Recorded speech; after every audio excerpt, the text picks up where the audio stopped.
All right, I think we're all set up and good to go here.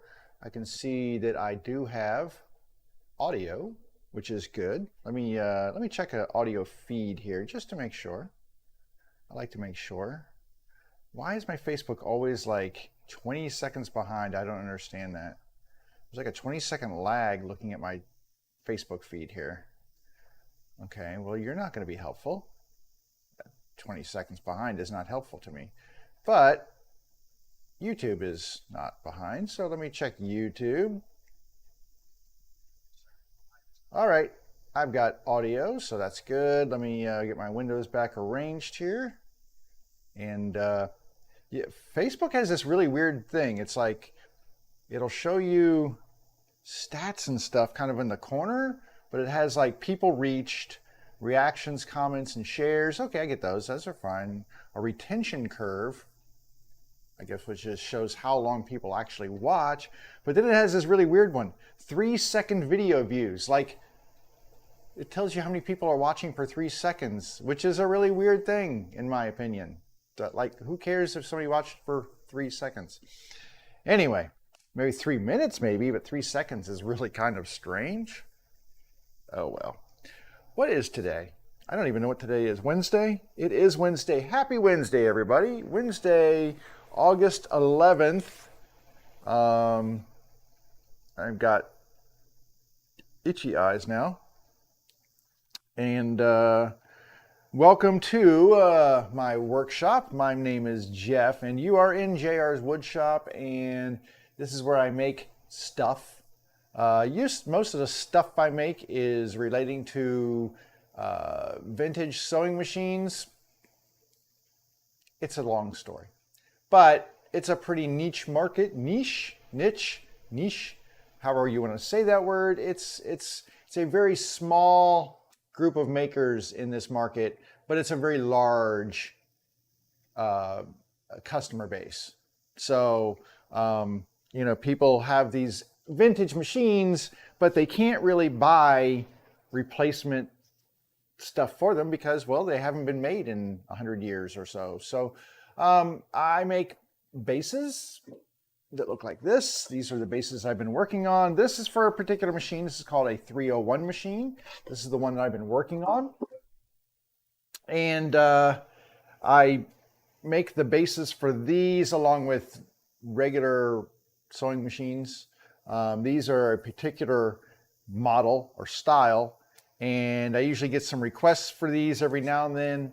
And so I try to turn out a small batch of them, and then it kind of like appeases the people who need them. And then I go back to the regular style that I make.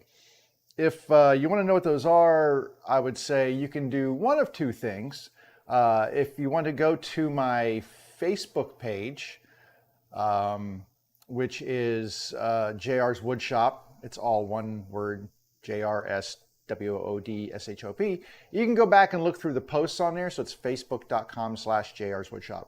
And I post a lot of photos and such on there of the things that I'm working on in the shop. I actually list the bases on Facebook. That's on a different page.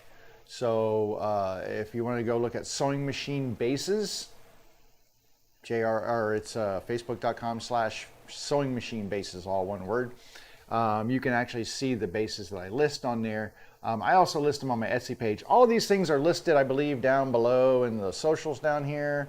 I try to put links and stuff. I don't know if I have, I should probably check to see if I actually have my, my Etsy shop in there. I don't know if I do. I have all my social links in there. So Instagram and Twitter and YouTube and Facebook and things of that nature, and Twitch. I don't know if I actually have my Etsy shop. I should probably list my Etsy shop at least somewhere in the description so people can go and look and see them in there. I don't have anything in the shop at the moment. I'm sold out of everything. The last set of bases I put in there, I had 8 bases that I had made, and they all sold out. I think the last one sold maybe a week ago. So they sell out pretty quickly because I start selling on Facebook. If they don't sell on there really quickly, then I give it a little time there, and then I move them onto my Etsy shop. And the reason is that If I sell them on Facebook, I don't have to pay anybody a middleman broker fee. If I sell them on Etsy, I have to sell. They take a percentage of the. It's just like eBay or whatever. Although it's cheaper than eBay, trust me. eBay sucks. Pardon my French, but 10% is ridiculous. But anyway, if I sell it on one of those eBay or Etsy or whatever, they take a percentage. So I try to sell it on Facebook first because then all the money comes to me. I actually sell them for less on there because I'm not having to give a fee to somebody else.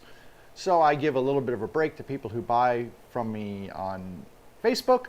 If they don't sell on there quickly, I don't let them sit there and just die on the vine. If they don't sell within the first few days on Facebook, I move them onto the Etsy page, and then they usually sell really, really well on the Etsy page. I've talked about this before about how I think Etsy, people just feel secure buying there.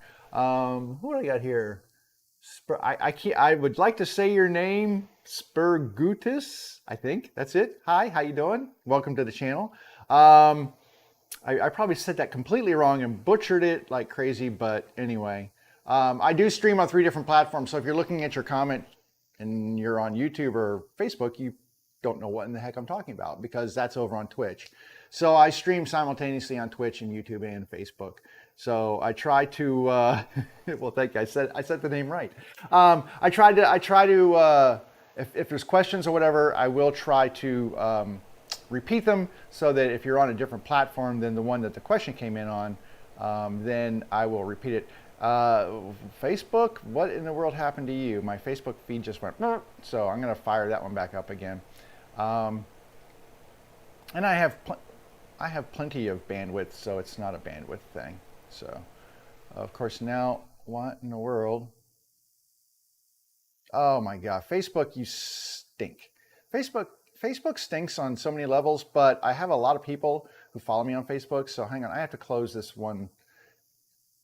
Oh, why are you doing this? It should be like full window so I can see things here. Oh, it's so bad. Okay, I had to refire this up. I apologize. I want to be able to do this because if questions do come in, I want to be able to field them.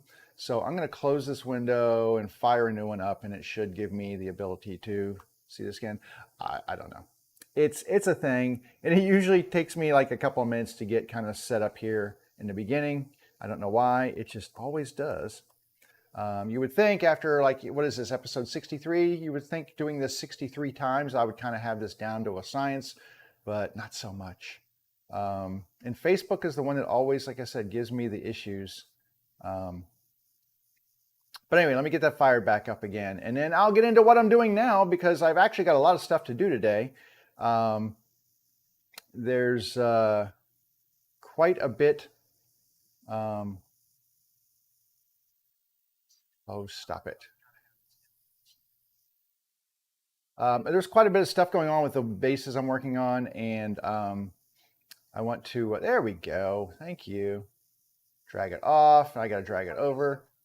I got to turn the volume off because you don't need to hear me twice. I've been working on this series of bases that you can see them stacked up over here. And they are for a specific type of machine. I can show you what that is in just a moment. But I'm at a point now where I'm making some final, I'm making lids for them. There we go. Okay, everybody's good. I'm going to leave it alone so that I don't have any other issues there. And let me get the machine out here first. So this dusty thing, this is the 301 machine right here. This is the long base version. So there's a long base or a long bed and a short bed. This one is what they would call the long bed.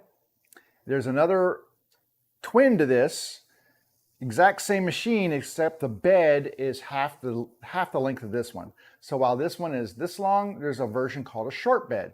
The short bed has a bed that's about this long. So if you imagine this is the bed on here, it would extend that far. I actually have one of those machines downstairs, and I use that for sizing this stuff up. So my thought was when I was making these bases, because I get, this is called a 301 again, and I get requests for 301 bases. And my thought was when I first started designing this was, well, how do I design a base that I don't want to make two different bases. I don't want to have to do one for a short bed and one for a long bed. So how can I make this so that it accommodates both? Because the base of the machine here is the same for both of them. The standard part of it is the exact same. The only thing different is the length of the bed right here. And it's hinged, so there is a hinge that kind of drops down and you can lift up and get to the bits and bobs and the bobbins down below, which is important if you're actually sewing with a machine. So my idea was to just come up with one like this. This is made to accommodate the long bed version right here. So I will put this in and show you what that looks like. So this fits inside like this. And there you go. It just rests. There's a ledge I cut with a rabbiting bit, and a ledge is cut along the sides, and then the machine actually rests on that ledge. And yeah, it's pretty much almost done at this point, but I don't know who's going to buy this. Is it going to be someone with a long bed or someone with a short bed? If it's someone with a short bed, well, then I need to fill up the space that's left right here by that shorter bed. So to do that, I make these things right here. These are lids that I make. I don't know if it's better on this camera. So this is a lid that I cut, and I cut these on my CNC machine. I've got them all I did a lot of trial and error to get these sized right. This is actually a test cut that I made in a piece of plywood, just to make sure it fits. So what would happen is if you have a short bed machine, go back to here, if you've got a short bed machine, you would put this in, and then when you close the lid, it fills up this space right here, and then you've got basically an extended or a bed extension for your short bed machine, but it all fits in the same base. So it saves me from having to make two different sizes. And I make these for every single one. So if you've got a long bed machine, you can just store it underneath. You don't have to keep it in here. You can store it underneath. Don't use it. If you've got a short bed machine, well, then you're going to keep it up top, and you're going to use that with your short bed. And I make, like I said, so I make these lids for every single one of these bases based on the fact that I don't know whether the person buying it is going to have a short bed or a long bed. And it just saves me time from having to make two different sizes and everything else. This is all cherry, by the way. I made 4 in cherry, and there's one over here in walnut. You can see that. Walnut costs more, so it'll cost more to buy. But anyway, like I said, I make these on the CNC. This was a test cut that I made on my CNC machine just to test the fit in here. I took the base downstairs in my basement and got the short bed machine out and tested to make sure that the dimension was correct and that the beds fit together nicely and stuff. And they do. So that means that I could go ahead and start cutting lids for these machines. Now, the lids, because this is cherry on this machine, well, I need to use cherry. And I was going through my wood pile trying to find scrap wood to use, and I got enough to make 3 lids. Problem is I have 4 cherry bases, so I'm going to have to mill up a piece of cherry over here in a minute. But this is what happens when you have scrap wood. You've got little chunks out of it and things like that. But I was able to put this on the CNC machine, go over here and show you, and cut this in. Now this goes, you can see a little daylight coming through in a couple of these right here. That's because it kind of went to this area that was carved out in the back. This was where I did some test cuts for some hinges. But these things are not that thick. The thickness on this is actually about as thick as it needs to be. So it's just a wafer thin. If you don't know Monty Python, you have no idea what that means. Anyway, but they're very thin. And so even though this had some cuts in it, it's thick enough right here that I only need, you know, basically less than 1/4 of an inch of thickness. So this is going to go over on the bandsaw, and I'm going to cut these out and they'll fall out and be good. So I did one on here, and then I had another piece of wood that just barely was able to squeeze 2 of them in there, right? So you can see those are done. And like I said, I just cut these on the CNC machine. All good. Problem is I ran out of cherry to use I rummaged through all of my scrap and I had no more cherry. I had some, but they were just too thin. I couldn't quite get the width out of them that I needed. This is basically, how thick is this? Well, I needed about 3 1/8 inches, and everything I had was, because I usually make my bases out of 3 inch wide boards, so all of my cherry was milled down to 3 inches. I was about 1/8 of an inch too shy. This one just barely made the grade because this was a scrap piece that I did for something else. And then this one was a leftover piece from a table I made. But otherwise, I had no cherry at all, because all of my other scrap cherry I milled up and turned into bases, all of my leftover wood. Like I've got this piece right here, but I can't use it because it's just I might be able to get one out of here. I don't know. It also has a carving in the top, so I would have to mill this down to get the carving down. I don't know that this one's going to work out for me. So I've got 3 for the cherry. Okay, that's fine. The walnut, I thought I had a piece of walnut that I could use, because I was like, oh, well, I got this big piece right here that I could use. But this actually had its own problem. I had done a test carve. I made a sign for my parents for their anniversary, and it's one of those, established August 8th, 1959. By the way, 62 years. Bang on to my parents, man. That's so awesome. But anyway, I was like, oh, well, I can just do it on the back of this, and because it doesn't need to be very thick. Problem is, when I actually started to measure this, if I can find my my tools, which I can't find the one tool that I'm looking for. There it is. So I was like, well, let me see if I've got enough wood here. So what I did was I just measured how deep this carving actually went, which did not work out, by the way. I was very sad, but my CNC screwed this up. So, but this is like 2.94 inches deep. But when I go to look at the other side to see, well, it's not thin enough to accommodate the thickness that I need. I mean, it might be, but just, I don't think it's going to be deep enough. So, because some of these look deeper in areas than others. Let me check this one right here. I mean, the nice thing about this depth, about this gauge, is that you can do depth on here because it has a little area that sticks out right here. So it's got a little, there you can see it. This little thing sticks out.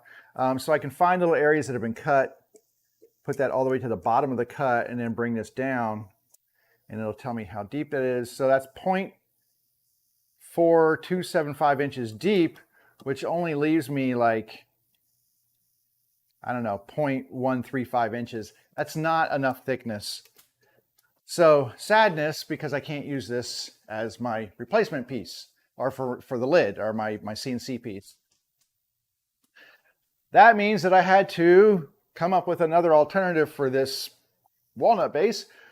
And I found this, which is a piece of walnut, 2 pieces of walnut, that I had sitting around in a scrap bin. They weren't wide enough, but I put 2 of them together, put them in some clamps, and I did that yesterday. And now, let me take the clamps off here. So now I have a, basically I made a little panel, and I can cut that lid out of this panel of walnut. So let me get these set aside. Hopefully they won't crash. I gotta go hang them up. But anyway, so now I have this piece of walnut right here that we can put on the CNC machine and cut out. And that will, it's not quite flat. I put this on the jointer just to make a nice flat side to it. This is a little under 6 inches wide. So I can just cut one right out of the middle here. It'll be fine. It'll look good. And I have a camera set up so that you can see there's the business end of my CNC machine. So I'll be working with that in just a minute. And we will cut one of these out. For the other cherry base, I'm going to have to cut off a piece of raw cherry that I have. I've got some cherry lumber over here. I'm just going to have to cut a piece off that will accommodate a size like this. I'll mill it down really quickly on two sides, sort of. Try to get it milled down a little bit.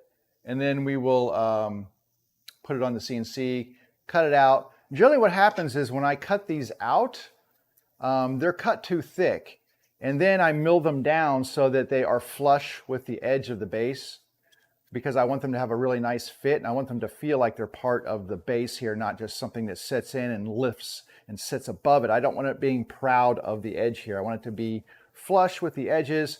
So I usually get them milled down as much as I can, like using my jointer to take off a lot of the stuff, and then I will finish them off using my hand plane to get them down to the same surface area as the sides.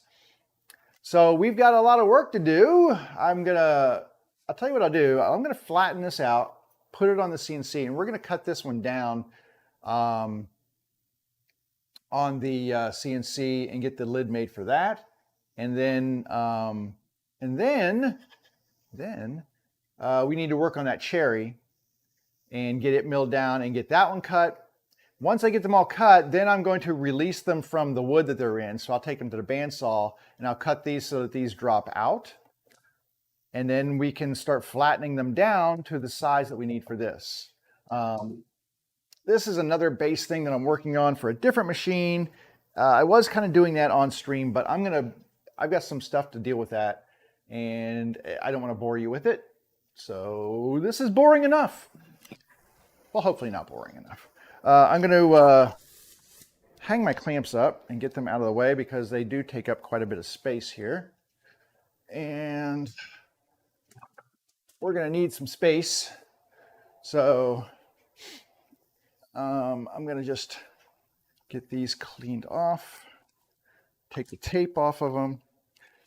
If I'm gluing panels, I always put a piece of tape right underneath where the boards meet, because I'll get glue squeeze out, and that keeps the glue from getting into the little notches on here, which is how this thing actually works. They're little threads, if you will. And I don't want them to get messed up, so I always try to put a piece of glue or a piece of tape on here where it's going to meet that middle part. And this one's good. Okay, so I've got these hung up. Let's see. I'm going to take this over to the jointer real quick. So there's my jointer. I'm going to take this over here, and I'm looking for my flat side here. All right, and I'm just going to run this through the jointer just to kind of, there's a little bit of glue on here and whatnot. I'm just going to flatten one side so it sits nice and flat on my CNC machine. And let me get my hearing protection. We'll start there with getting a nice flat piece of wood.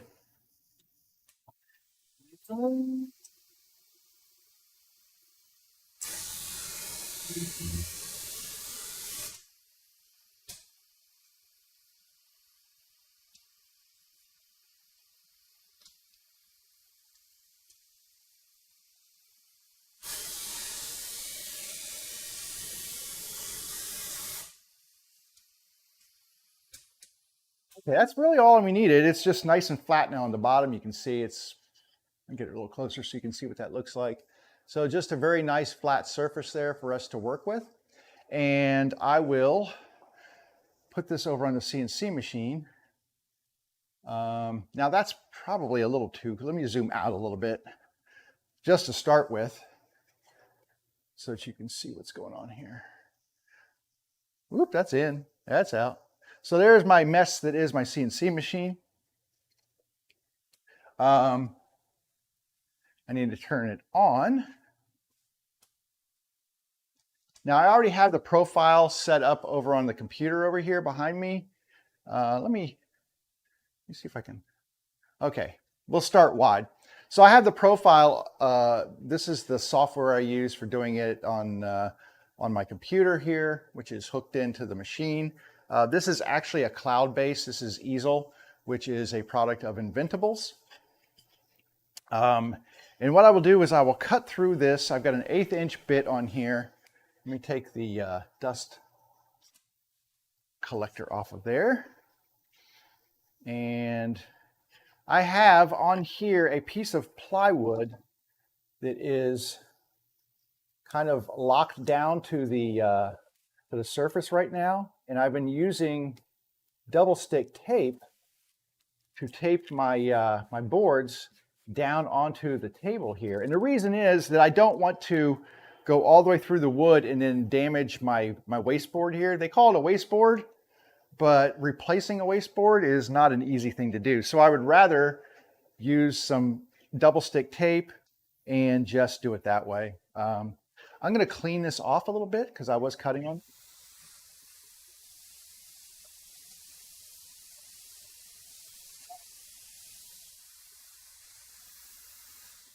I just want to get the surface kind of dust free so I can put some more tape on here. So I've got this board now on here. I need to affix this to the thing.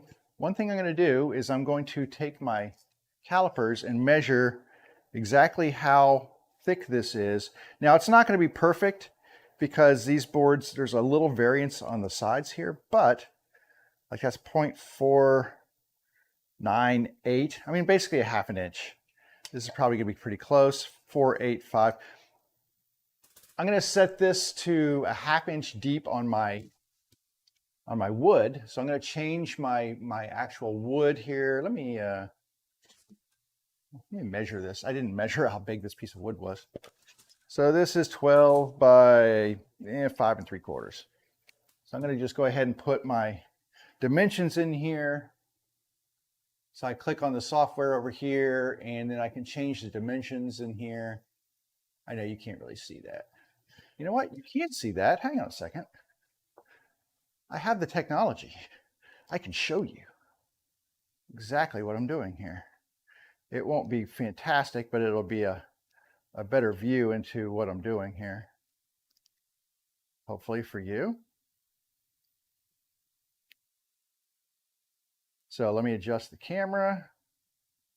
That's not quite what I want. There we go. Okay. So hopefully you can see that when I switch camera views, and you'll be able to see what I'm working on here.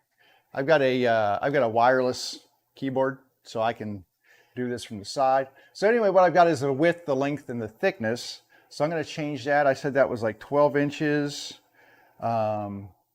And then it was 5 3/4. So I'm going to go with 5.75. And then half an inch thick. So I'll just do 0.5. There we go. And then this is, let's see if I can find walnut all the way down at the bottom here. There's some walnut. Okay. Boop. So there I put in the dimensions now so it knows exactly how deep to make this when it makes the cuts. Now, the weird thing on this is that you'll look at it and go, well, it's going to make the cut on the side here. It's not going to cut it out of the middle. That's kind of an XY zero axis point that I use. So instead of setting my bit to the bottom corner of the wood down here, what I do is I find the middle point, the very middle of the project I want to work on, and I center my bit on that. And so that it knows is this point right here. So it doesn't matter what it looks like on here. This is just a preview anyway. I can show you, if I tip it up, you can see it's going to give you part of it. I can drag this, here, I'll show you. Let me drag it over here. So I'll drag it onto the wood so you can see. It would look like that. And so that's fine, except I don't want it there. I want it to be, I want to know where my zero is without having to zero it down to this very corner right here. So what I say is the middle point of this, the very middle, is going to be 0 and 0. And then it puts it right down in this corner. But I know that if this is my 0 point, it's going to carve it right in the middle. So I can pick my 0 point wherever I want on here. So we'll get to that in a minute. But anyway, now that I know that that's going to be that way, I also have this cut set to cut outside of my line and it's going to cut a path on the outside, and it's going to cut all the way through. And it also, I don't know if you can see these little things right here. These are tabs. So it will cut tabs so that it doesn't, once it breaks through all the wood all the way, it won't come loose and then jiggle around and then hit the bit and screw up the carve. So anyway, let's go ahead and fix this to my top here. And I'm going to use, let me change my camera a little bit here. This one's going to be better, maybe. So I'm going to put some double-sided tape on here. I think I'll put it on the back of this. So I've got this double-sided tape. I think I got this, where'd I get this from? Uline. I love this stuff. It's really super thin. It's kind of like a paper-based tape, but it's very thin. I know some people use things like carpet tape and stuff. Carpet tape is really, in my opinion, is too thick. It adds a thickness to the wood that I don't really like when I'm doing CNC. So I like this stuff. It's just really thin. It holds really well, but it's not like a crazy grip that it won't let go when you're done. But I usually put a strip R3 on here. I need to order more of this stuff. I use this stuff quite a bit though. So there we go. It doesn't have to be perfect. It's just, once you get this stuff down onto the surface, it holds it really well. So this piece of plywood that's on here on the base, that is locked down. I've got that wedged in here. I've got hold down tabs on here, so it's not going anywhere. I'm going to flip this over and then push down and apply pressure on the top, and that will lock in these this piece of wood onto that piece of wood. And I had to peel off the backing. It's a little challenging at times. Once you've done it a few times, you kind of figure out how to best release the backing from the tape. But it's a learning curve. I usually go at it with like a blade or something right at the very corner and try to get it to flip up while leaving the tape part down, but it doesn't always work. So there we go. Get that off. Let me get these out of the way. I don't think I've ever actually done a carve on Livestream. This is a short carve, so I feel confident in doing a short carve on here without boring you to tears. The problem with the carving is that usually the things I'm doing, sometimes they'll take up to a half an hour long to carve. And just watching, and because I have a dust boot on there and everything else, it's kind of boring to watch. So I don't usually do those on stream, but let me get this set. I need to get this set so that it's kind of square in here, which looks good right there. All right. And then I'm just applying pressure on here so that this thing will not shift while it's carving. So it's basically just being held down onto this piece of plywood underneath it. That plywood is, like I said, locked down, and I can actually, I can do this too. Let me lock it down in this corner right here. But I've got these tabs holding them down, and that ensures that the base is firmly seated. And then this is really affixed well to that base, so it's not going anywhere. The other thing I'm going to do is just draw a center line on here. So I'm just going to get a pencil, and I'm just going to get a ruler, and I'm just going to figure out where my approximate middle is here. So I'm just going to draw a diagonal line this way and then go corner to corner on the other side. And then where those corners meet, or where those lines meet, that intersection will be the center of what I do. That's where I'm going to zero it out at. So to operate this thing, basically what I do is move the bit to, let's see, set this up. I'm going to position it kind of close to where that zero mark is that I just made. And then I'm going to go down. And then I'm going to get it as close as I can to that position. Now, this is not, I don't need to be exact with this because it's kind of nice because I've got like an oversized piece of wood here. And I'm just going to make a couple of little small adjustments. I think that's pretty good right there. So that's going to be my 0 point right there. I'm going to go ahead and raise the head up again, because now I need to actually tell the machine where the wood is in relation to the bit. A lot of times people will do this by lowering the bit all the way down. They'll get like a piece of paper and they'll slide a piece of paper under the bit, and then they'll kind of move it around until that bit is basically just pressing so that they can feel a drag as they're moving that paper. I don't like doing that. That's kind of boring, especially when you have something like this, which is a little puck that you put under there. It has a little clip that attaches to the router, and then it plugs in. And what happens is, I will go through this sequence where I lower the bit down, it will touch that puck, and when it touches it, it completes an electrical circuit, and it knows, hey, that's it. Then the CNC knows exactly how thick this little puck is, so it can make the calculation to where my wood surface really is. Now, to do this, I'm going to move this back one step, because there we go. I want it right there. I'll move it back forward before I zero it out. So I'm going to go through and let me get you on the process here for what I'm doing for a second here, so you can see. There we go. So I go through these little steps as I'm getting ready to carve. So I'm going to confirm the thickness, which is 0.5, and it's walnut. I'm going to confirm that my material is secure. I am using an 1/8 inch upcut bit. That's correct. Now, like I said, I can either manually do the zeroing out of the Z-axis, which is the up and down, or I can use the probe. So we're going to use the probe because the probe is awesome. So the Z probe is in position, so I'm going to confirm the position. The clip is attached to the router. And now I'm going to make contact so that it knows that there's actually a good contact. So when that bit comes down, it's not going to just crush into that and not stop. It's going to sense the electrical current and it's going to stop. And then my touch plate is in place. And then I'm going to hit start probing. Let me go ahead and switch you back here. So when I start probing,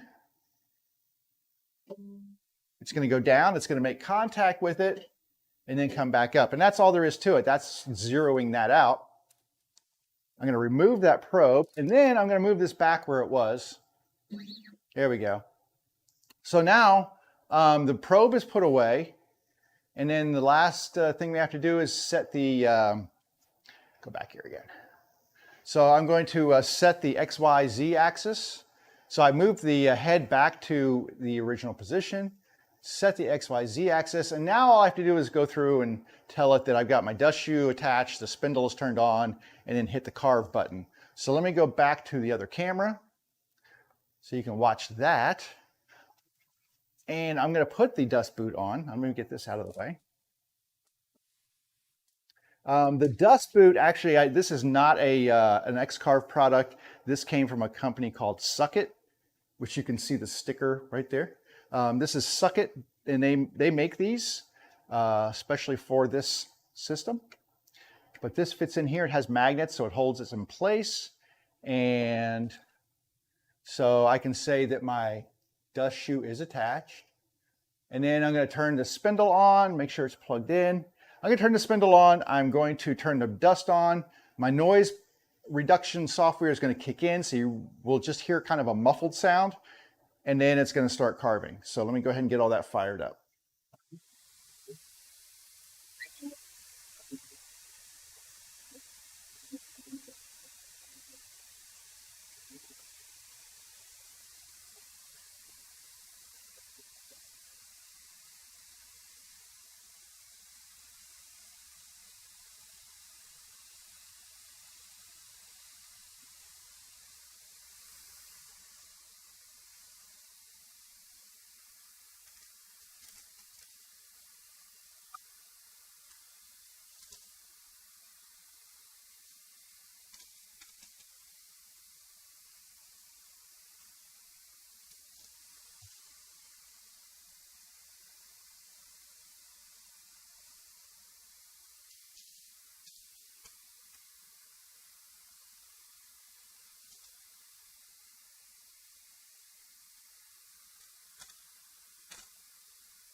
Okay, so that's basically the end of the cut.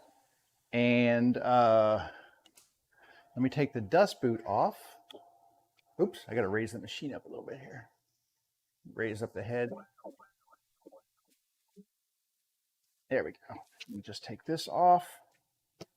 And then I can move this back out of the way. So we will back it off out of the way here. And then I like to just pry, I've got a chisel here. I'm just going to pry the edge up here. Just get underneath there, because like I said, it's taped on. So there we go. And just get it to release. The cut went all the way through to this little backer board right here. So you can see here, hopefully you can see that that cut goes all the way through. So let's go back to the front camera and we can do a couple things. So you can see on the back here, there's the tape. Let me go on this camera here. So you can see the tape where it got cut out right there. That's the back side. Here's the front side. Now inside here, there are tabs. Let me get the tape off of here. The tabs hold it in place, like I said, as it's being cut out. The tabs prevent, and you can see right here, it's easier to see. See where that cut didn't go all the way through? That's just like a millimeter thick. It's not a very thick piece of wood that is stuck there, but it's enough to keep it from breaking loose from the original piece and then jarring loose and moving while the cutting's taking place, and that's bad. You want it to be very still while it's being cut. So it doesn't normally take that long. This was a thicker piece. If I had a piece that was 1/4 of an inch thick, it would have cut in about half that amount of time. So it can be pretty quick. The lids here are not complicated carves. You know, it's not a V carve. It's not, all it does is it goes in a circle pattern. Let me just kind of knock the dust out of this thing. So what I'm going to do now is I'm just going to break this free. It's got a lot of dust inside there, but I'm going to break this free. I'm going to go back and get my chisel over here. Take these ears off my head because it's kind of a pain. All I'm going to do is get my chisel here and break those little pieces free. And I'm just going to pop them. It's that easy. You just kind of pop them, they'll break free. And there it is. It actually broke free. So I can lift it out of here. And you can see, besides all the dust that's on from the cutting process, so you can see that now we have a lid. Now it's very thick, right? It's like 1/2 inch thick. So that is definitely way thicker. If I bring this over here, it's much thicker than it needs to be. Hopefully you can see, there you go, that it's sitting inside that lip, but it's much thicker than it needs to be. So what I would do with this particular one, and we'll do that in a minute, is take it over to the jointer. What I would do is take this, well, I have to clean those edges off where those little tabs were. I would clean those off so that they're not existent anymore, so that it fits in here really nicely. But I'll fit this inside here. I'll get a pencil and I'm going to run a line, just trace the edge of the box on here, make sure it's touching. And I'm just going to trace the edge of the box on here. And the reason I do that is that it gives me that reference to take this over to the jointer, and I can remove a lot of material with a machine that does a much more efficient job than I would with a hand plane. And then I will take it down the final little bit with a hand plane. So that is showing you, hopefully you can see the little pencil line on there. And that pencil line tells me exactly how much. Now there's a lot of material to remove. That is basically, I've got to remove 3/10 of an inch off of here. So we'll do that over on the jointer. So I'm going to set this one aside because we have another problem to solve now. The other problem is the need for an additional cherry base. Because remember, I had 3, right? These 3 are ready to roll as soon as I cut them out on the bandsaw, but I need 1 more. And that's going to require extra work. So I'm going to get this stuff out of the way because I have a board over here. And you might see it sitting up right here. So this board is a big, wide piece of cherry right here. It's pretty large. And it has, it's not perfect down at this end. It's got some chunky stuff missing off the edge here and a little bit of wood missing off the edge here. So it's not perfect on this edge. So what I'm going to do is I'm just going to cut this little piece off and then take my base out of that. But that's going to require me to actually break out a different tool and make this work. So what I'm going to do is get my test here and see how wide I need to take off just to have room to work with here. I think about here would be good. I'm just going to get a big magic marker right here because it's easier and just make a line right there so that I can cut this off with a circular saw. That's the easiest way to do it. I'm going to actually, let me just kind of roughly draw this line so I have something to aim my circular saw at.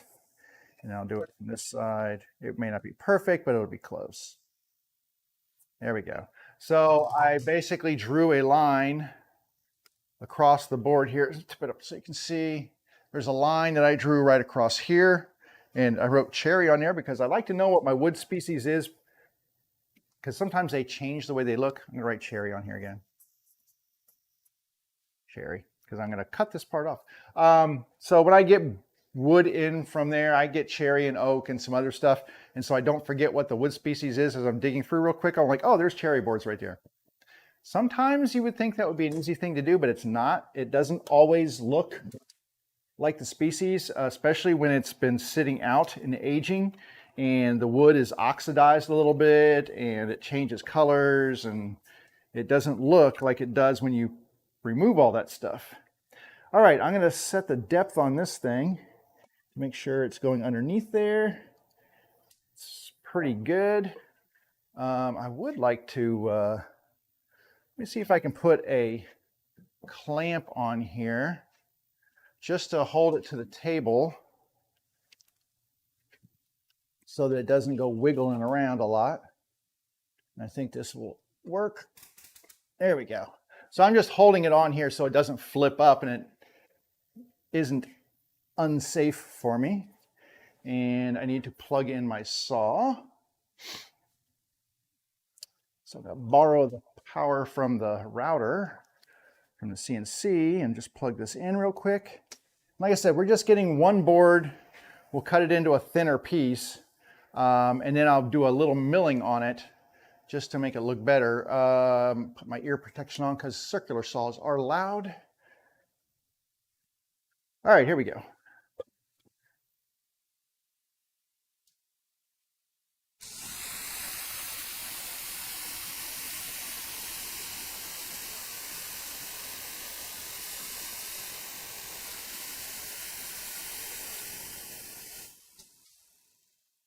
So they're loud and they're dusty. Oh my gosh, so much dust from a circular saw. I don't use a circular saw very often, so I don't have a big giant one. This is a rigid, and it uses instead of like the 7 1/4 blade or whatever those are, this uses a 6 1/2 inch blade. But I find that this one is perfect for what I need. I'm going to unplug it and just wrap this back up. But this thing's perfect for me because that's what I end up doing, is doing cuts like this where I'll have a board where I just need to cut a piece of it off, or clean up at the edge of I don't know, something. But I don't need a full-fledged, I can't do it on my table saw or the chop saw. I don't want to get it all set up and stuff. So I just use this and it does a really nice job. Kind of folds up nicely. So there you go. You can see it's kind of a smaller saw, but it's got good power and it does a really decent job of getting me little cutoffs like this. So there you go. All right, this is very dusty. Okay, now I need to make a couple of different cuts on here because first of all, I can't clean the sides of this off on my jointer because it's too wide. Oh my God, my poor, I'm gonna have to get my dust out and my air hose out and blow everything off over here. It's just complete, that thing just threw dirt and dust everywhere. Anyway, I need to cut this down so that I can fit it on my jointer. My jointer only does like 6-inch wide boards. And this is, I think, 10 inches. Yeah, it's about 10 inches. So I'm going to fit this out like that. I'm just looking to see. So I can take this, I'm going to cut this right in half, I think. I'm just going to draw a line about 5 inches down. And then I might actually take this over to the, my circular saw to do it. It might actually be faster that way. Because it doesn't need to be perfect, because remember, I'm gonna cut something out of this. So it doesn't need to be perfect, it just needs to make a cut. So I'm just gonna kind of draw a line on here. All right, so there you can see there's my line to cut this in half. Let me get this out of the way though, because it is kind of a little unwieldy in here. Let's take this clamp off of here. And I'm gonna set this down in my wood pile real quick. There we go. Okay. And probably the easiest way for me to, I could do this on the table saw, or I could do it on the saw over there. I think I'm going to use the saw over there. It's just a little faster.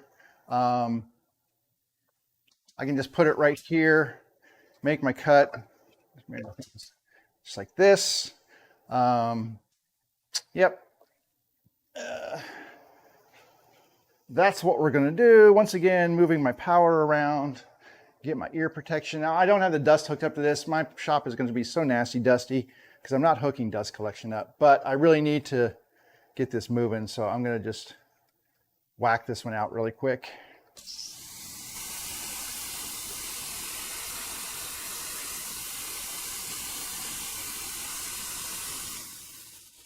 There we go. And now I have 2 pieces, and I can put one of them on the jointer. Now I'm going to have to make this thinner too. That's the thing. It's going to be way too thick to make a CNC cut on here, or I can make the CNC cut, but I need a flatter edge. So let's see what looks like my better piece of wood to do this with. Maybe this one. It's not too bad. Yeah, okay, I'm gonna take this one. Let's go over to the jointer. And I'm gonna change your angle here so you can see what we're doing. So that you can watch, because I guess that's kind of the whole point of, like, you know, tuning in, so you can watch, right? So here is my jointer. We're gonna take this piece over to the jointer. Let me see which way the grain's running on this here. It's kind of this way. And I'm just going to push this thing through and get one flat edge on here because it's rough sawn on both sides, but this is fairly flat. So let me see if I can make it really flat.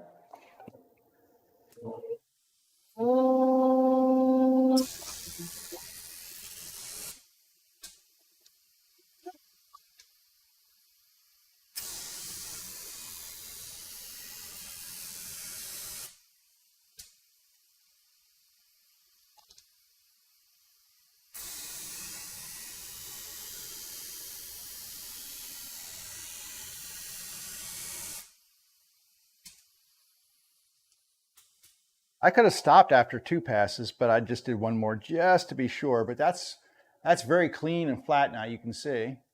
Now what I'm going to do is I'm going to turn this on edge and make this corner right here that was cut with the saw. I'm going to make that perpendicular to this side, which looks like it should be pretty close.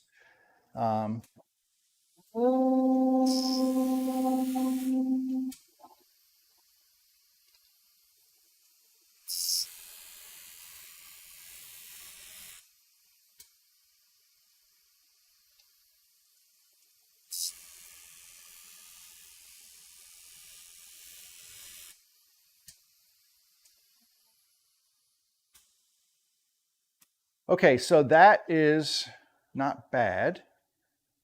Not bad at all.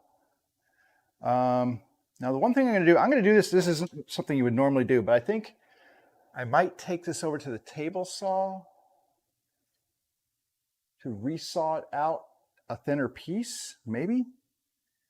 Hang on a second, let me just do this real quick.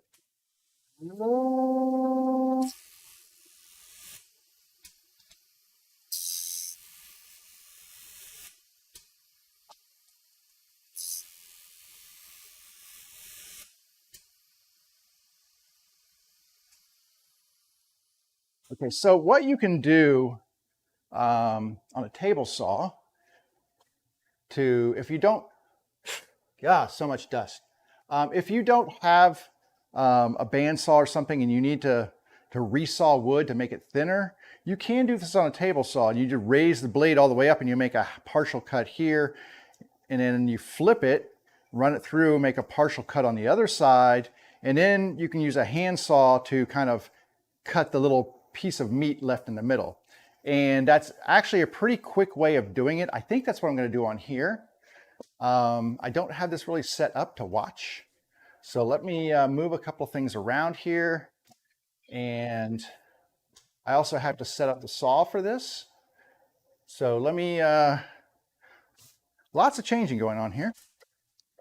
Lots of movement. I kind of thought this would go this way today, but I wasn't too sure. So let me just back this off just a little bit. You can get a view there of what's going to happen here. Seems a little cockeyed there. There we go. I think that's good. Okay. All righty. So there's the table saw. What I will do is I will run it through like this, through the blade, with the blade raised up a lot. I will flip it over, run it through like this, and then I'll take it over to the bandsaw and just cut the little piece of meat out of the middle here. So what I can do on here is raise this blade up a lot. But I'm always using this flat face as a reference against my fence here. And that kind of helps me to maintain a really nice flat profile on there. The blade raised up about like that. Let me just take a mark here and see how much that's going to remove here, because I want to see, like, if I did it,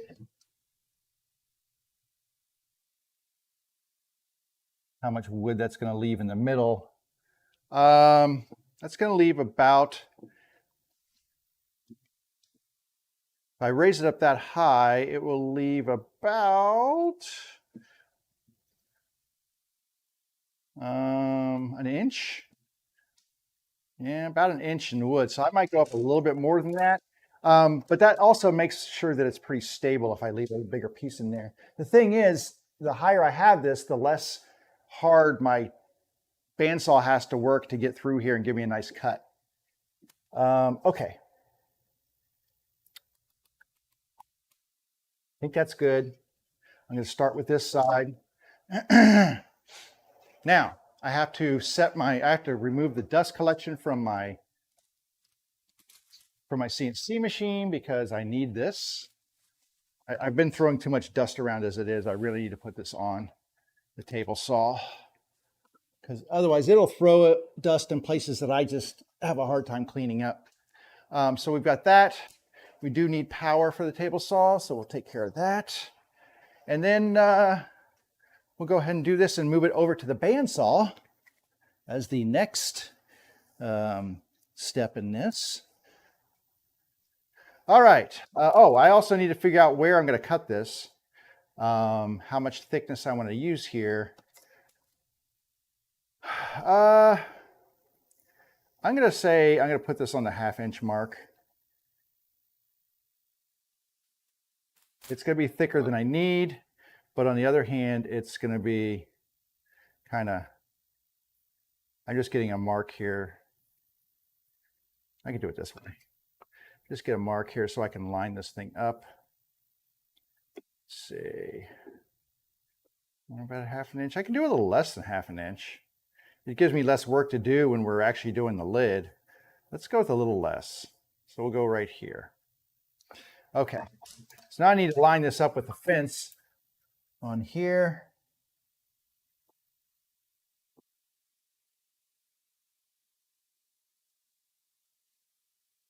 Okay. I'm going to take it over just a hair more because I want a little bit thicker piece of wood in there. Right there. Okay. And we are going to push this through. Now, the thing is, the wood is going to be covering up where the blade is. So my hand shouldn't really impact this at all as I'm pushing it through. I can use a push stick thingy if I wanted to. I can use something, but it's probably just going to be easier to run it through by hand. So let's go ahead and make this first cut, and I'll show you what it's going to look like.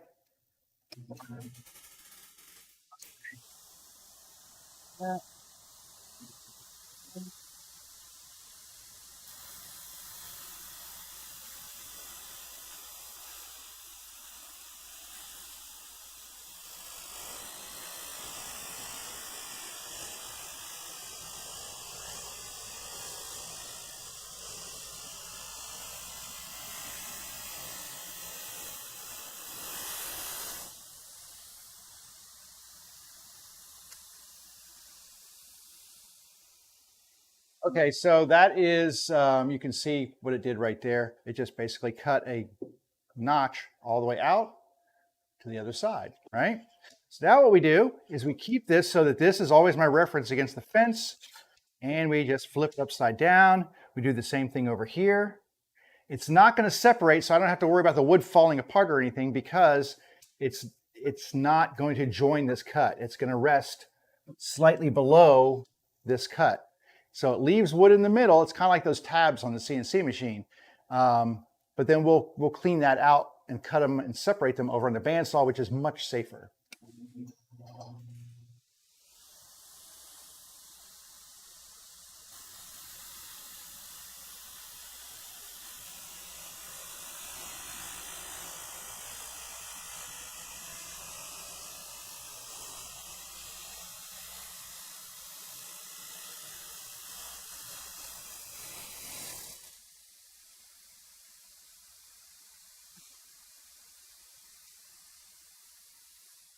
Okay, now you can see there's a piece of wood here. Hopefully you can see that. And then over on this side, a much smaller piece of wood. So this thing was a little bit of a narrowing cut right here. It wasn't square. So that's why it's a more narrow piece of meat there than there. But that's okay because, you know, it's going to put us in a position to now separate those over on the bandsaw. And we will move over there. And I have to move a couple of things here because I have my fan going there. So I have to get the fan out of the way. I like my fan because it's hot in my shop. And I have to get my fence. Well, I'll use my fence actually, so I'll get the fence out. I don't necessarily need the fence, but we'll put the fence on. So I moved the camera position so you can see the bandsaw. And I'm going to just put the dust collection up in there. Actually, I'm going to clean this table off real quick.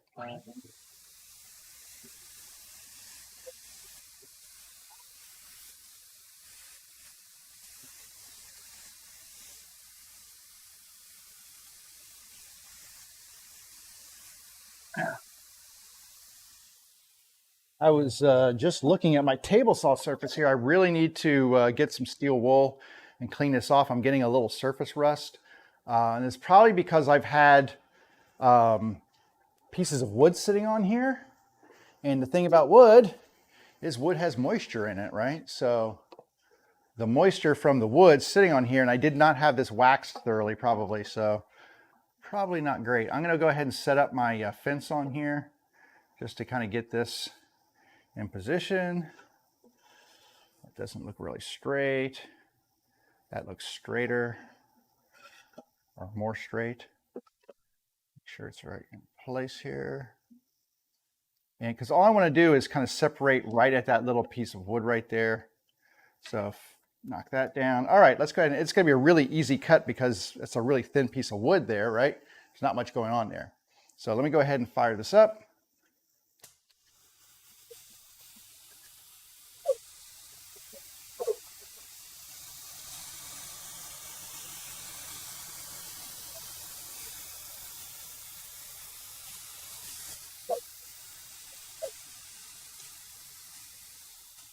And that's basically all we had to do right there was that. This burning you see right here is from the table saw. Because we were cutting a lot of wood at one time, you know, wherever there's friction on that one side, it just created that. But this is our nice piece of wood that we can then take this little strip off of here. And this gives us an almost parallel surface now because we had a flat side here. Let me go over here. We had a flat side here from the jointer. We use that against the fence and we cut equally on each side with the table saw. So we should be almost parallel on these sides. I might come over here and just, let me come over to the front here and get a handsaw or a hand plane out. And I'm just gonna take this little strip, there's a little strip, let me show you right here. So you can see what was left in there is that little strip of wood right there in the middle. Kind of hard to see, but it's there, right? So this little piece right here, I'm just gonna knock that off with my hand plane. And that way we have a nice flat edge to work with here. I'm gonna come back to this one. So just trying to get that little strip of wood off of here. Didn't take too long to clean that off.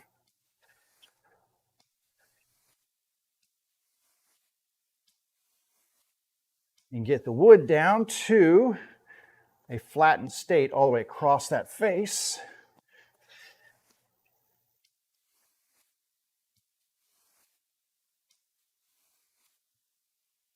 Almost there. I can just feel a little bit left. Go. Now I'm pulling wide shears off of there, which means I am now, see it's very wide, which means I'm all the way down to the wood surface. And there it is. It's nice and clean. And now we can actually put this on the CNC machine. So we kind of have to set back up for that. Like I said, I knew I'd have a lot of this to do today, but it's all a bunch of little things. That's why I figured I would share it with y'all.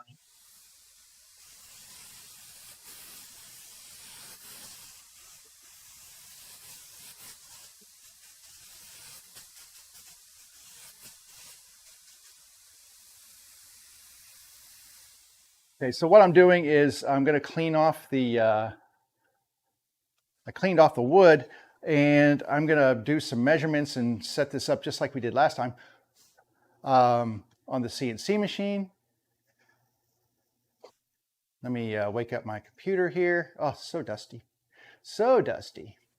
All right, let's see what we've got here.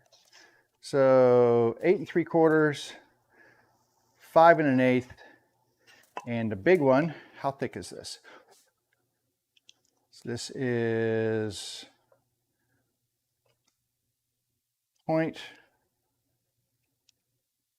we'll call it 0.44 just for giggles.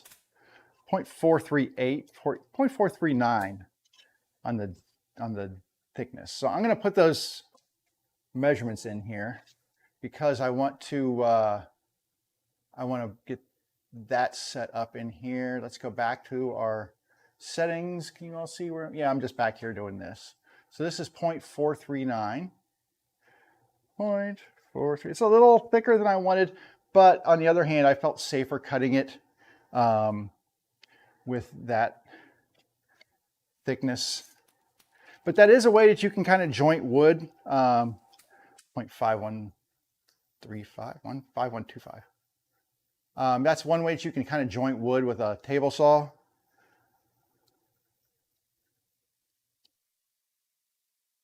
That's close enough. 5.125? Is that what's an 1/8 of an inch in metric? Somebody? Anybody? 1/8 of an inch in metric? Anybody have that right off the top of their head? I think it's 0.125. But you know what? There's an app for that. So we're going to go fraction to decimal. 1/8 done is 0.125. I just want to be sure. I don't want to put the wrong measurement in. And then we had, what did I say? 8 3/4. So the width is going to be 8.75. And then our wood species, it doesn't really matter, except it does kind of feed into the actual speed of the bit. It's calculated for wood hardness. Okay, so now we're set up on the software side for this cut. I'm going to need to put this on the machine with some tape. So I'm going to bring the tape over here and just, here, I'll switch over to this so you can see what I'm doing here. I'm just going to put the tape on. Actually, before I do that, let me draw my center. Let me get my center mark going here so that when I zero this out in the middle, I know exactly where that center is. And I do that just with drawing a little corner to corner cross here. That's the easiest way to find the center of your wood, right? Just draw like this and then come to the other corner. If your wood's square, if your wood's not square, well, you're kind of hosed, but it's close enough. Okay, and right there. I would definitely square this up if I was going to be doing this. I would square this piece of wood up. It's not quite square, but that's okay. Right now, this is the center point, and that's close enough for what I need. All right, then I'm going to put some tape on here. And this probably is going to be good with 2 pieces of tape on here. I might do 3. In the long run, tape is cheaper than having a piece of wood fly off and starting over again. So better to be more secure than less, just to save a couple of pennies on a piece of tape, right? Now, some people will just put like a little piece here and here and here, and you don't have to do long strips like this. So I guess if I wanted to save money, I could use like more smaller pieces, but I could just kind of get on a roll here and pull them off. And all right, I'm going to peel these back. I'm very excited. This is the last one to do on these. And I'm just going to use the edge of the scissors to pull up this corner and get to the, maybe? Tell you what, let me get my marking knife. It works a little better. There we go. Just get that little bit of corner paper up in the air, and then it's easy to just pull it right off. So you're just trying to separate it from that's the backing, separate that. The other thing I find is if I just really make sure that this is rubbed down and the tape is really adhesed to the surface, it makes it a little bit easier to pull that tape backing off. So that's it. Pull the tape backing off. We're ready to go with that. I'm going to go line this up on the CNC machine, which I can put this back on. Excuse me. I can put this back on the, actually, let me, this corner right here is pretty straight. I can put this back on screen for you all if you want. You can watch this one. So I'm going to put this down and I'm going to press it in really hard like this so that it's not going to move. I think, you know, double side tape for a lot of people who do CNC stuff is pretty much the standard. Actually, let me get this. I'm going to go back to this view for you all. So give me a second to set that up for you. There you go. We'll kind of get a little closer here for you so you can watch that cut. Okay, that's pretty good right there. Lock that in. That should be good. You can see the little bit I use. It's actually a 1/4 inch shaft that goes down to a 1/4 inch shaft going down to an 1/8 of an inch bit, and I find that to be a really good good bit to use. I have 1/8 inch bits that are an 1/8 of an inch shaft that I'll use for fine stuff, but this is just kind of like heavy duty cutting, and I find that it just is a little bit more of a stable and sturdy bit, having that 1/4 inch shaft to it, which fits into the 1/4 inch collet. All right, let me put this back and let's resecure the hose. So this is kind of a pain. So I have to put this on here and then fit it into here. And then I have a little adapter that I've made, which is just a little thing like this, and it kind of goes around the hose like, whoops, sorry, like this, and then clamps to the front of the machine. And that just holds the hose up and keeps it stable. It keeps it from dragging around. So I'm going to clamp this on. That, nice and tight. All right, now we can pull this back off and set up for our cut.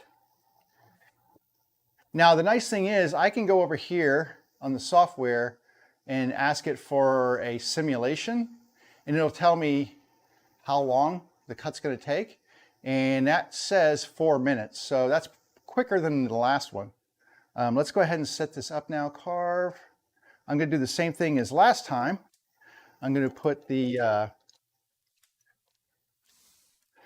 Z-puck in there. And we're going to raise the bit up a little bit.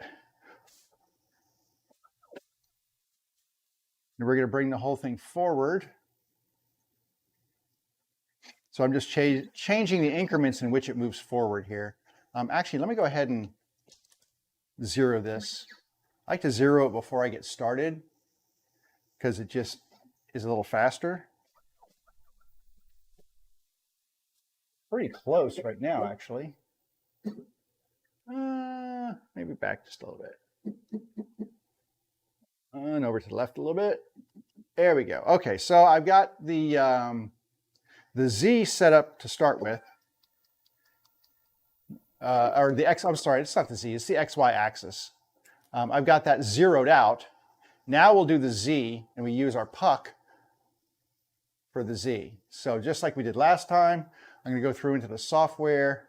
I confirm my thickness, my stuff is secure, my bit is correct, and now I'm going to go to the probe. So my Z probe is in there, and my clip is attached. I'm going to ensure that there's contact just by touching the Z probe to the bit. And because this clip kind of creates the final piece of the circuit, it knows when that touches, and that says, hey, you're good to go. If it didn't get a signal there, I couldn't go to the next step. And then you have to tell it it's in the right place, and then you start probing. There we go. And now it knows exactly where my wood surface is, so it knows how far to lower down to start the cut. And my Z probe is away, my XY 0 is set, because I like to use a center XY 0. I don't know where I learned that. Somebody showed that. I saw that on a YouTube video or something, and it just seemed like a smarter way to do things. So anyway, okay, we've got the dust attached. We're going to turn it on, and then we're going to start the carve. So here we go.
Okay, and that is the last one cut on the CNC machine. So that wasn't too bad, but you can see it's kind of like, you know, if you have scrap wood, you're probably in better shape if you have enough to cover what you need to do. Unfortunately, I did not. So, yeah. Let me go ahead and just kind of get this moved out of the way, and then we can take this piece off of here. And I'm done with the CNC machine for now, so that's a good thing. But I tell you what, making these lids and stuff, I mean, I wouldn't want to try this without the CNC machine. It's just so much easier and so much better, and the results are, you know, it's repeatable every single time. It's just a repeatable result. So I'm gonna see if I can clean up the wood fibers on here though. All right, we can get out of that screen as well. We can come back to just the front screen here. Let me turn this on.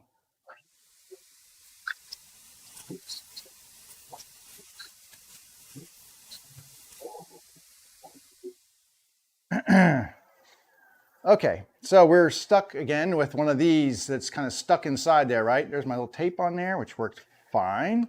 That's what I was saying, that the double-sided tape just works great on there. So now I'm just going to take the double-sided tape off of here. Just remove it from the back.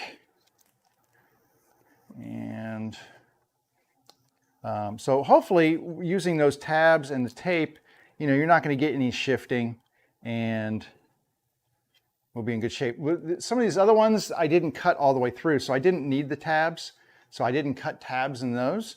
But the ones where I knew I was going to cut all the way through to that backing piece, I made sure that I had tabs on there, because that way, even if the double-sided tape doesn't want to hold this piece that we just cut, the tabs will hold it. So, all right, now what we have to do is just quickly grab my chisel that I left back here, and I'm just going to pop these out.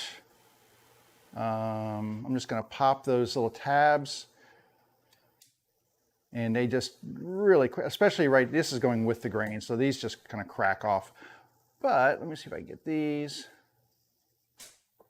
and this one right here. There we go. And then voila, nothing there, something here. The little tabs that are left on there, they're really simple. I can either use my chisel here and clean them off that way. You can, you know, maybe sand them off. They're really thin, so it doesn't take much to remove that little tiny piece of wood off of there.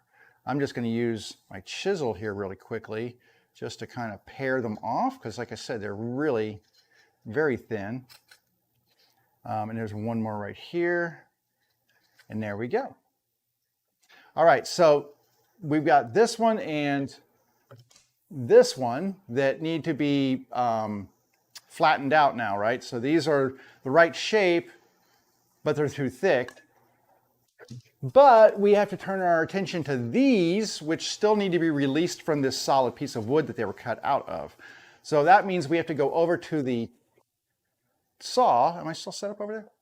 I am. Awesome. So we need to go over to the saw over here, and we need to set this up to get those pieces released from the main board that they were cut from.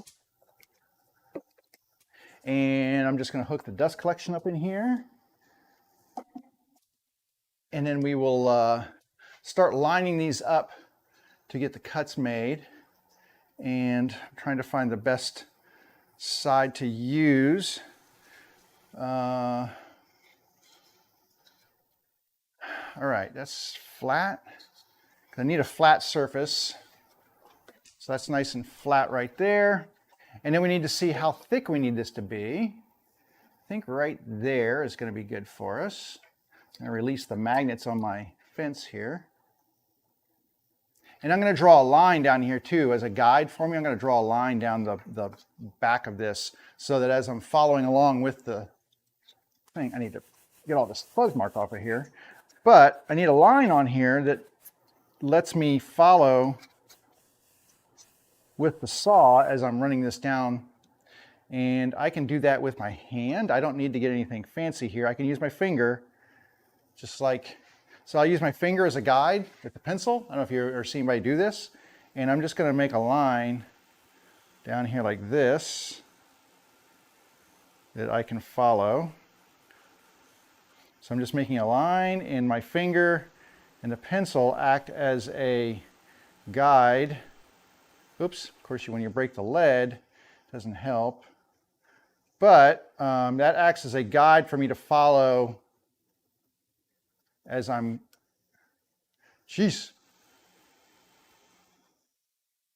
as I'm sawing this piece of wood here. All right, so I've got this little guide right here. So I'm just setting this up so that I can follow along and make sure that I'm getting a good cut here. That looks pretty good. And then I'm going to set this up on the saw. So loosen this, get my blade set up here. And then I'm going to use a tool, if I can find it here. I had it earlier. What did I do with it? Really? No, I had it. Oh, you know, my mind is a terrible thing to waste. Oh well, let me measure.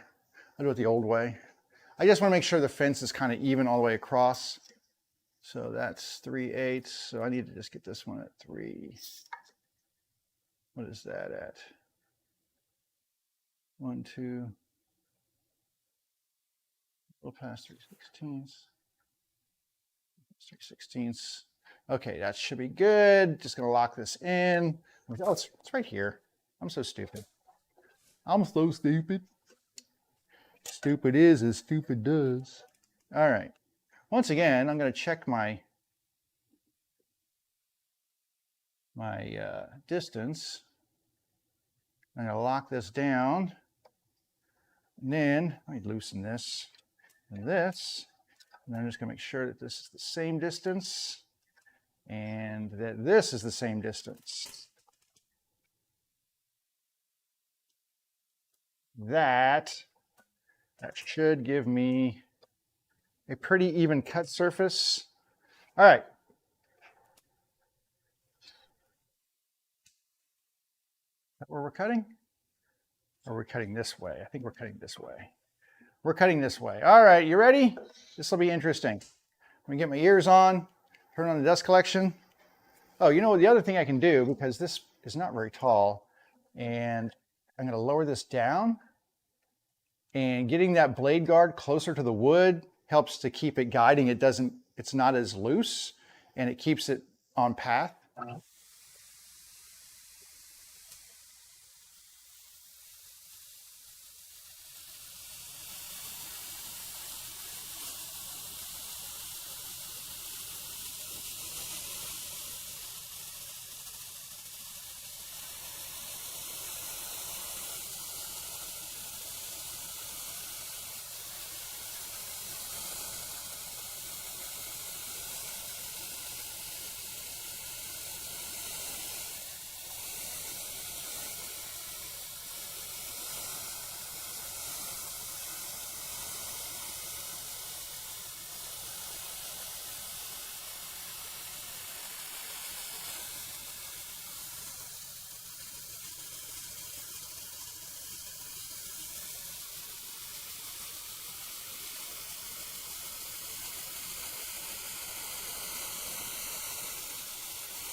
All right, so there's the inside, and then these are what fell out of it, right? So there's our pieces here. That's good, right?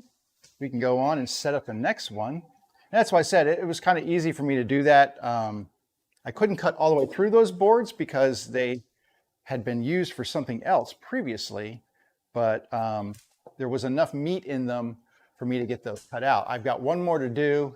It's right here. And honestly, I'm going to chop this down. I don't need all this wood. So I'm going to go over here real quick and just chop this down to size, because it makes no sense to make my saw work that hard through a piece of wood that I don't need, when I can just get the size down closer to what I need. So we're going to cut this off.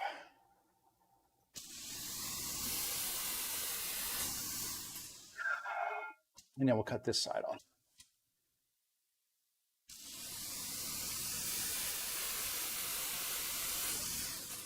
Okay.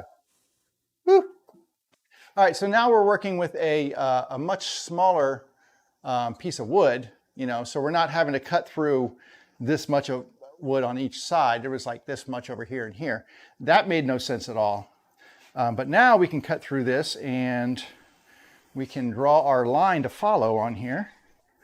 So I'm going to get my pencil. Let me try a different pencil. I think this will be good. So I'm just getting my distance here. I think that's good. Okay. So I'm just going to draw this line on here. It doesn't have to be perfect, but it does give me something to follow. So you can hopefully see there's a line drawn on there and there's one drawn on the top. And then as I run this through, now this needs to be raised up. But as I run this through, it will be a better, more accurate cut. I can actually move this in a little bit. And then I'll reset the fence here. So let me see what this distance-wise is.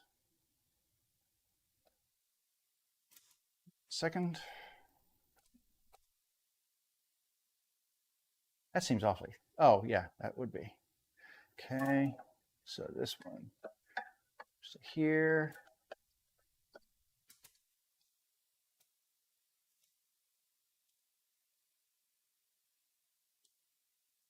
There, that should be right. Let me just check it.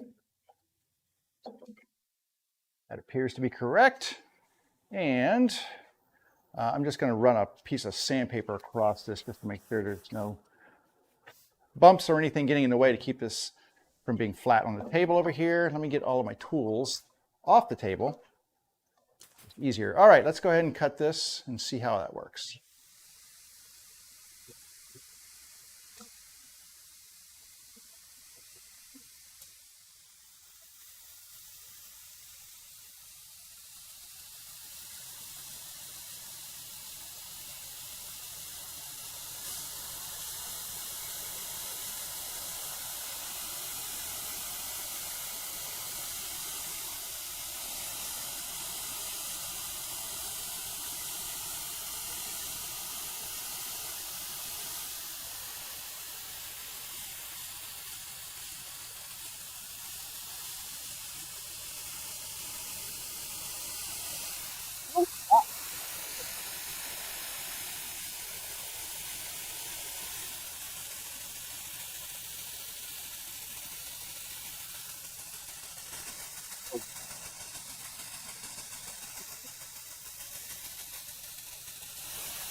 All right.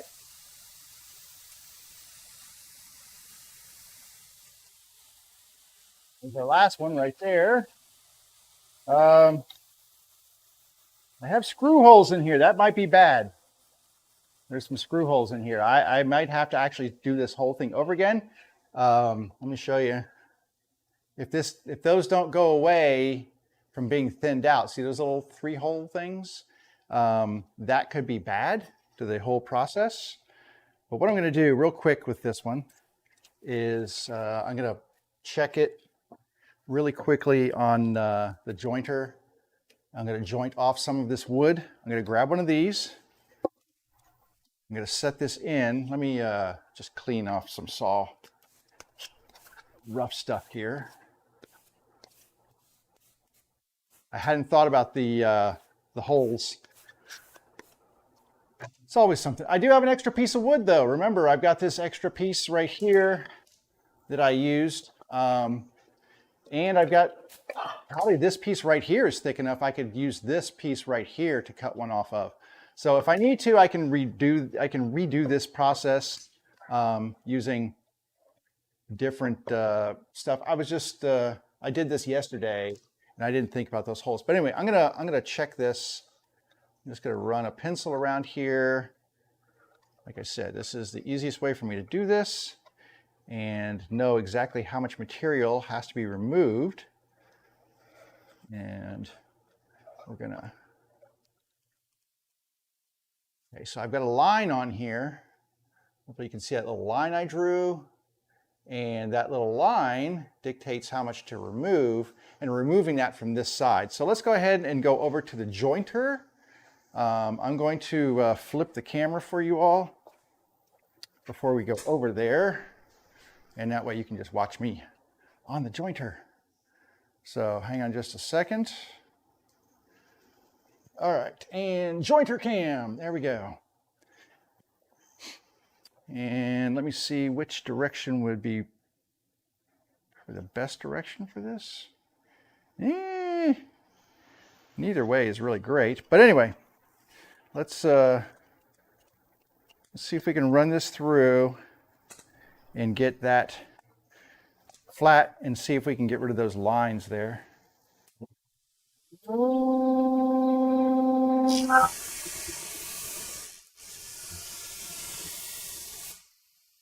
Not lines, but holes. Maybe.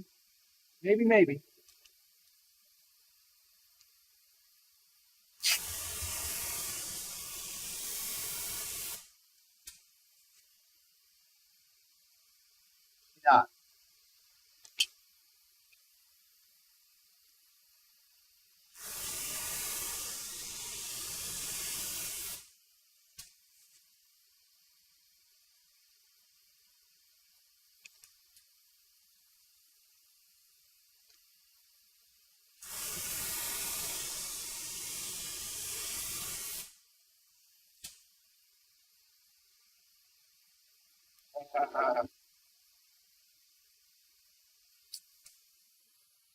Well, I'm going to say negative, Ghost Rider. The pattern is full.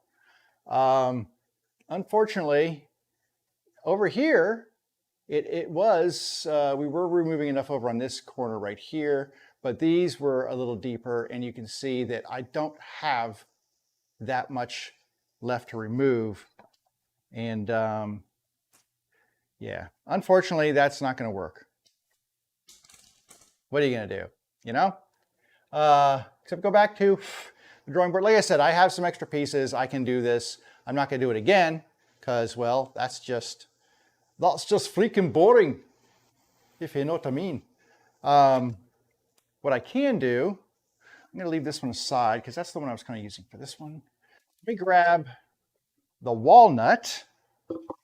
Grab Mr. Walnut here. Whew, so much dust. And we're going to grab the walnut lid, which is right here. I'm just going to clean some of this garbage off in here. And we're going to take this over to the jointer and do the same thing. So you get this kind of thinned down. I'm just cleaning off the edges of it right now. Okay.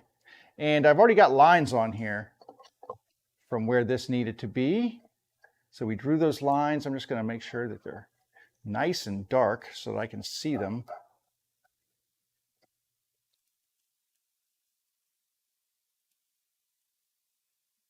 And like I said, I don't take it all the way down to that line. I just get close to it because I will then use the hand plane to make it flush with the surface here. But that is what we've got to work with so far. It's kind of cool, right? hopefully this is, well, I've got no holes in this one, so that should be better. I'm going to clean out my dust collection on the jointer real quick because I'm sure that it's probably full. I haven't cleaned it in the last few times. So let me clean this out really quickly, and that just means that I have to kind of move it over the way here and stick the vacuum hose up inside there and pull out the dust.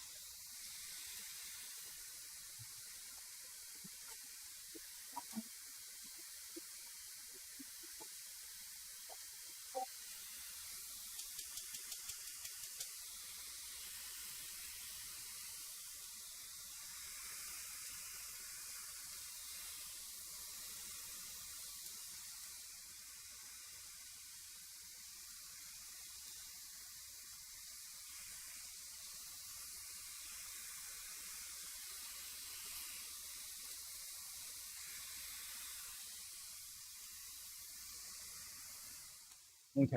Now I can make a more aggressive cut with this, but I've got these little wings. If this was just a square flat piece of wood, I'd be like, that's cool. But I've got these little wings and I don't want to damage those. So I'm going to try to be taking a little less.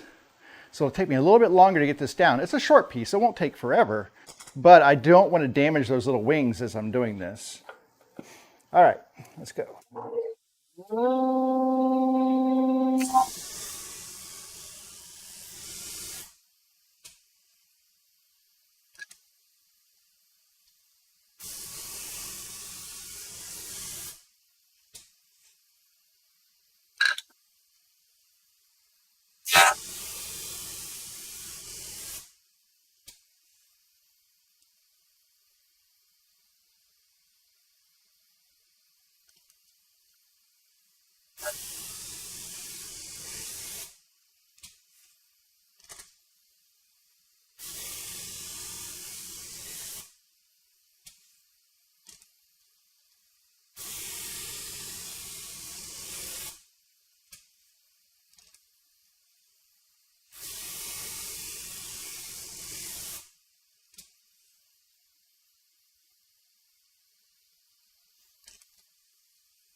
Okay, so this happens sometimes, and I don't know if you can see, but I still have a bit of thickness right here to remove, but it's almost down to the line on this side. So I can't do any more on here. And the reason that's why you can't get parallel sides on these things, because the pressure, you get one flat side, but you can't flip it over and make the other side flat and parallel. You can make it flat, but not parallel because of the pressure and the way the wood is. That's why we use a planer. This is too small to use on a planer though. So I'm gonna go over here, and now it's time to get the hand plane out. So let me make sure I've got this right way. Come over here. So we're gonna get the hand plane out here, and we're gonna plane this down by hand. One thing I'm gonna do is I'm gonna raise up my center area here, and that gives me a stop. There we go. clean this out a little bit here. So that gives me a little bit of a stop right here to push against. So you can see it's very nice and sturdy, so that when I'm planing, I don't have to worry. Now this, as you can see, hopefully you can see, this is very close right here. But this edge right here, not so much. So we'll start on that edge with the plane. I've got the plane right here. I am going to do one thing first, or two things. I'm going to clean the dust off of this table because it's really dusty. And I'm also going to move my, my fans back up so I get air.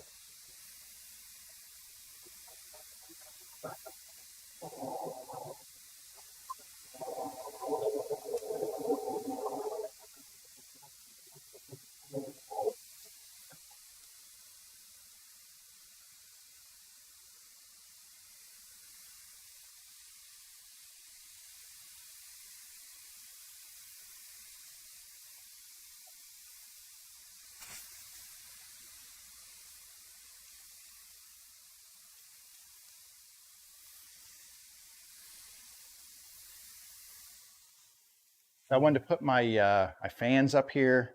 It's getting really warm in here. It's like 81, almost 82 degrees in here. And it's a little toasty. All right. Now, hopefully I'm cutting in the right direction. And I'm looking at the face grain to see, because I might have to flip this around. I do. So I need to flip this because I want to cut in the correct grain orientation so I don't get chip out, because I'm not going to go against the grain. I'm going to go with the grain as I'm doing this.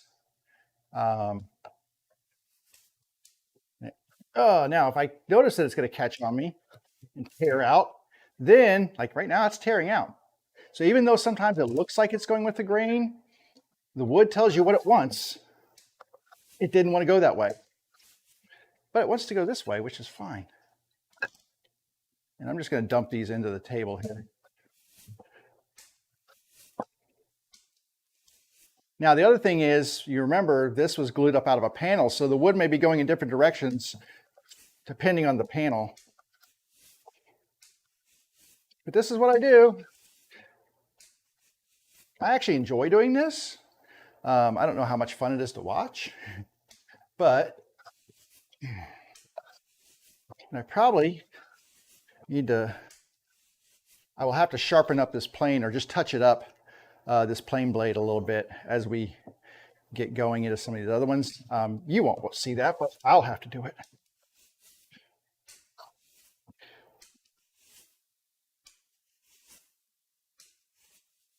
Yeah, so over here I'm getting a little bit of tear out because those grain directions are going differently. So this is kind of probably going this way, and this one's going this way, or actually this one's going this way, this one's this way. So as I'm on this side of the line, remember there's that glue line, as I'm on this side, it doesn't want to go in that direction, it wants to go this way. This side of the line wants to be playing to this direction. You know why? Because nothing's ever easy. Ever. But I'm getting nice, even chips, curls. So I'm getting a nice flat area, and I'll just keep going until I get down to these edges. And I'll have to flip it around and do those other sides going the other direction once I get this down a little bit here. So I'm just basically cutting on this side of the line for the most part.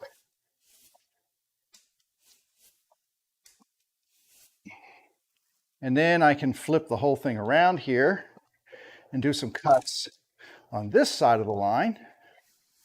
And that is much smoother over here.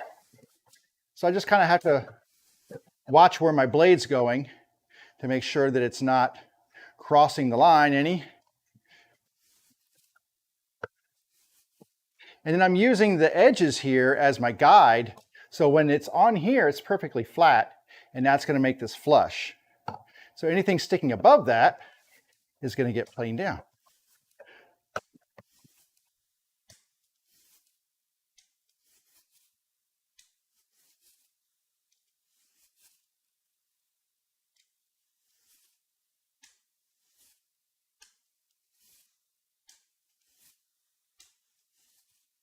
this still a little above. It's getting close. I'm just going to keep flipping it around. It's not the easiest way to do it, but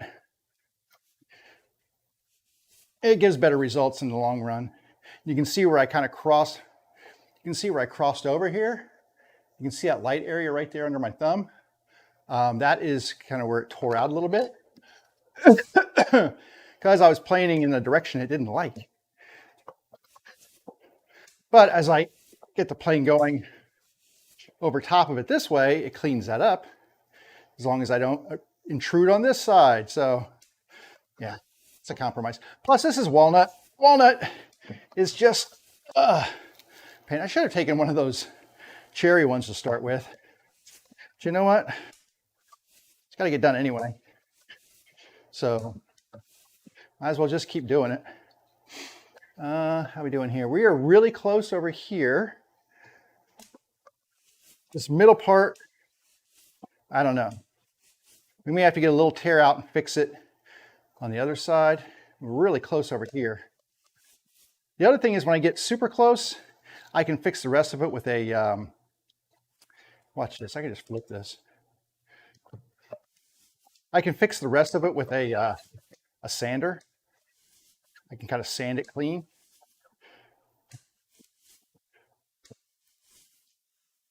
And it's like, don't go on my side of the line. Sorry, man.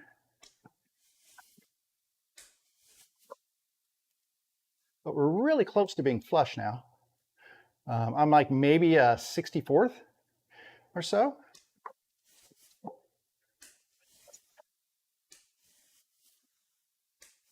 So you can see there's less wood coming up into my plane now because there's less for me to cut. Now here's the other thing too. You see me flipping it around. At some point in time, I can't do that. I have to leave it in the correct orientation because if I flip it too much, well, if this side is just a hair lower than this side, I'll take too much wood off. So at some point I have to say, all right, that's enough. But this one, it's just a little high. I'm going to flip it on this side right here.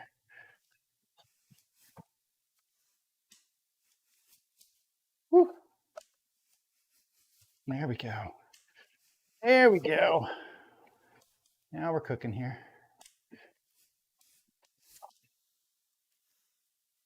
Nice. Nice. You know what? Oh God, I don't need to wear the earphones. Holy crap. That'll cool me down about 10 degrees. Whew. All right, we are super close with this one. Like I said, I'm not going to make it perfect. I'm getting it close. I don't want to cut edges off of here either. So I don't want to get to the point where I'm taking wood off the sides. But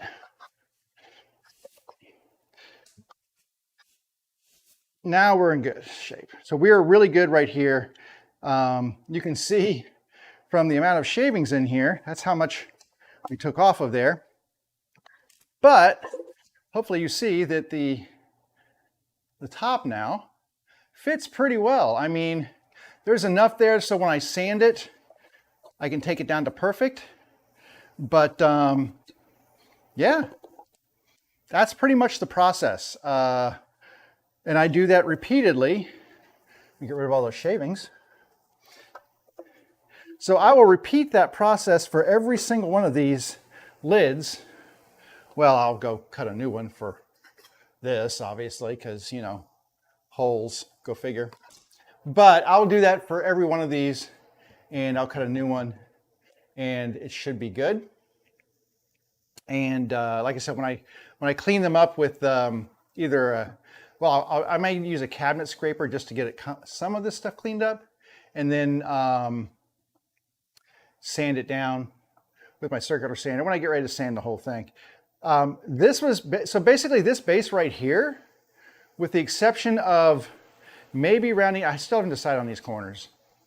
I'm going to do an 1/8 of an inch round over on these corners first and see if I like that, because that's what I'm going to do around the rest of this all the way around. I'm going to do an 1/8 inch round over. If I like the 1/8 inch on the corners, I may just leave them that way If I feel like they just need a little bit more rounding, I might go to a 1/4 of an inch roundover. I'm not going to do a big roundover on them. I don't think it needs it. I like the way it is.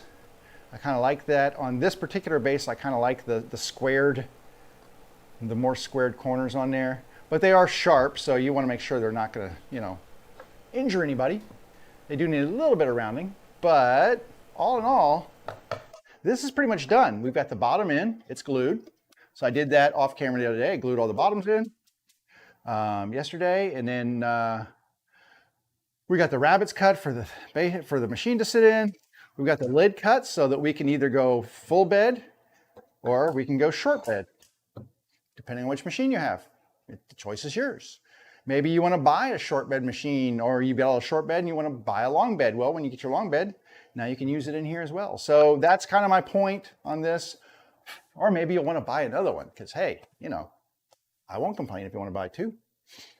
But anyway, that's kind of where I'm at right now. It is so freaking hot in my shop. It's supposed to be like 100 degrees today, and my shop is not climate controlled. Well, it is. It's controlled by the climate outside. So whatever the climate outside is kind of directly reflects on what I feel like inside my shop. Today, it's just hot and humid, and I'm gonna probably call it early. I mean, we're 15 minutes early on what I normally do anyway. So I'm gonna call it for there because it's just way too stuffy right now. I need to, as far as what needs to be done, and I will keep working on these. I need to get these fitted and flattened down and then hand planed down just like we did with that, which is why you don't need to watch me do that again. I do need to cut a new one, so I've got this extra piece right here that was the other side of the one we did, I think this one out of, right? So this is the other side of it. So we can certainly flatten this part out with the hand plane, put this side down and cut one out. And then we've got another one to use here. And I think that's pretty much, you know, what I'm going to be doing the next day or so, or at least this afternoon and tomorrow, is just finishing these lids. I think you've seen enough of the process that you know exactly what it entails. And the thing is, when I make my other bases, they actually just have a side compartment. It's basically a box right here. So there's a piece of wood that goes across, and I make a lid that is basically just like this, except it doesn't have that little fancy thing. I don't cut them on the CNC machine. I just cut them on saws because I just need to know the width and the length, and then I round the corners off the same way I did the plywood on the bottom. But this I wanted to show you the CNC process that I use to get this exact shape, because it's this little, you know, this little U shape right here that is what is so important, because that fits the profile of the short bed machine that goes in there. And that is, to me, what really kind of makes it, you know, it's that little added touch. I could have just done a straight piece of wood across there, but it just wouldn't look the same without that little U shape in there. It just, that's the little things that I try to add to my bases when I do them, that kind of elevates them above maybe other people. Now, there's only one other guy I know that does 301 bases, and his are kind of completely different because he has some locking mechanism to keep it locked to the machine or whatever. I just put the base in, let Mother Nature hold it down with gravity, and that's what I do. I don't get to that level of complication, but I try to make them pretty, and that's where I put the value in, is the pretty factor. Whereas I think the other guy uses, you know, like reclaimed lumber and stuff, which I guess has its own appeal, but not to me. I like pretty wood, and I like to make the pretty wood look as good as I can. So anyway, all right. It's hot, I'm rambling. I need to get out of the heat, get something to drink, maybe a little lunch, chill out a little bit before I come back out here and sweat some more. So we'll call that a day. I hope everyone has a wonderful, wonderful hump day today. Do something productive. For gosh sakes, please stay safe out there. It's a regular, it's an S storm. It's not good. It's bad. So, you know what? If you have to unsubscribe from me because I'm going to tell you to get your shot, then you do that. But I'm going to tell you, please, if you haven't gotten your shot, it's okay. You'll be okay. Get your shot, because the more shots we get in the arms, the shorter this time period will be. The other thing is, you might want to wear your mask when you go out. Just saying. In some place crowded, it's not the end of the world to wear a mask. If it keeps you safe and everybody else safe, just do it. It's okay. Because you know what? We could have been past this 3 months ago if everybody would have gotten their shots. We would have been sitting on easy street. You know what? Like New Zealand. New Zealand has like freaking zero COVID right now because they all got their shots and they didn't let any people in who had COVID. So anyway, rant is over, because you know what? I just really want you to come back and I want you to be safe, and I don't want you to be in a hospital. So I want you to take care of yourself and take care of your friends and your family and strangers. We're all on this world together. We all have to do our part. All right, ranting over. Lunchtime shall now commence. Y'all take care. Come back and visit me on Friday. I'm here from 11 till 1-ish every Monday, Wednesday, and Friday. So take care of yourselves. See you then.